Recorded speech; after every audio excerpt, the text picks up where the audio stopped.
Hi hello இன்றைக்கி சூப்பரான இன்றைக்கி சண்டே மார்னிங் ரொட்டீனும் அதே மாதிரி இன்றைக்கி சூப்பரான மீன் குழம்பு கேரளா ஸ்டைலில் கிராமத்து முறையில் எப்படி செய்யலான்னு பார்க்கலாம் வாங்க. யூஸ்ஃபுல்லாக இருந்தால் என்னோடய வீடியோக்கு நீங்கள் சப்ஸ்கிரைப் பண்ணி சப்போர்ட் பண்ணுங்கள். இந்த பூரா மீனுமே நான் வந்து இன்றைக்கி 50 ரூபாய்க்கு தான் வாங்கினேன். காலையில் 7 மணிக்கே வர்றதுனால மீன் வண்டி வந்ததுமே சூப்பராக வாங்கியாச்சு.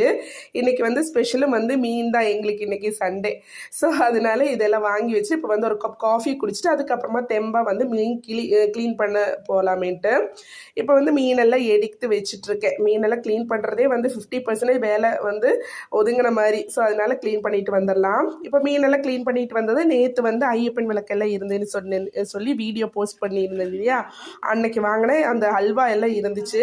பசங்க வந்து நோண்டி நோண்டி சாப்பிட்டுட்டு இருந்தாங்க. சரி அதை வந்து கட் பண்ணி வச்சிட்டோம்னா அவங்களுக்கு ஈஸியாக வந்து எடுத்து சாப்பிட்றதுக்கு வந்து சிம்பிளாக இருக்குன்னு ஒரு பாக்ஸில் கட் பண்ணி வச்சாச்சு.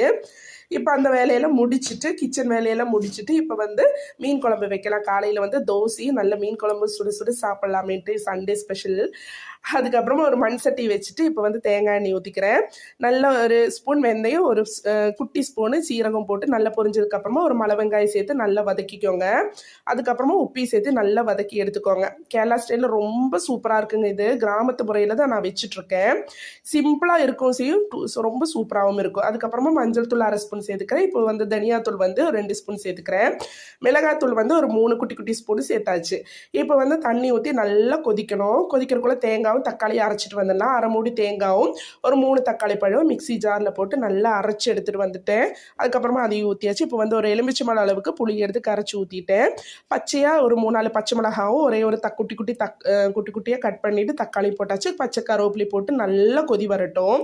இந்த தக்காளியும் வந்து பச்சை மிளகாய் போடுறது வந்து ரொம்ப வந்து அதோட ஸ்மெல்லு சூப்பராக இருக்குங்க. அதுக்காக தான் அது போடுறது லாஸ்ட்டாக. அதுக்கப்புறமா கொதித்து வந்த உடனே இப்போ வந்து மீனையெல்லாம் போட்டுடலாம். இப்போ வந்து மீனெல்லாம் நல்லா வெந்து அது சூப்பராக கொதித்து வரட்டும். இப்போ வந்து மூடி வச்சிடலாம். உப்பெல்லாம் போதுமானு பார்த்துட்டு உங்கள் தேவையான அளவுக்கு உப்பெல்லாம் போட்டுட்டு நீங்கள் வந்து அதை ஆஃப் பண்ணிடுங்க. அதுக்கப்புறமா கல்லில் வந்து தோசை சுடுறதாங்க எனக்கு வந்து ரொம்ப பிடிக்கும். சில பேர் வந்து நான்ஸ்டிக்கில் சுடுவாங்க. எனக்கு அது என்னமோ பர்சனலி எனக்கு பிடிக்காது. அதுக்கப்புறமா காலையில் வந்து சுட சுட மீன் குழம்போடு இன்றைக்கி தோசை தான் எங்களுக்கு ஸ்பெஷல். உங்களுக்கு எல்லாம் என்ன ஸ்பெஷல் எனக்கு கமெண்ட் பண்ணுங்கள். கேரளா ஃபுட்டுக்கும் கேரளா பிடிச்சிருந்தா என்னோட சேனலை கண்டிப்பாக சப்ஸ்கிரைப் பண்ணி சப்போர்ட் பண்ணுங்கள். பாய்.